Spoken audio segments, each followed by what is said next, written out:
আপনাদের সামনে অনেক সুন্দর একটি তথ্য তুলে ধরবো, অনেক পুরনো। আমার মামা মিজান অফিসিয়াল, তার সাথে আমার একদিন কথা হয়েছিল।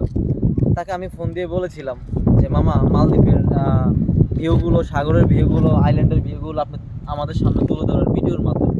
সে এটা নিয়ে একটু নারাজ ছিল, বলছিল না এটা করা যাবে না।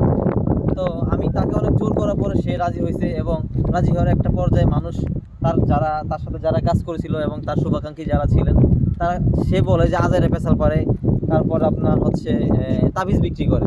তো তাবিজ বিক্রি করতে করতে, আজারে পেশাল পারতে পারতে, মানুষের সমালোচনার মুখোমুখি হইতে হইতে আজকে সে অনেক বড় একটা পরিবারে যুক্ত হয়ে গেছে, শুধু একমাত্র আপনাদের ভালোবাসার কারণে।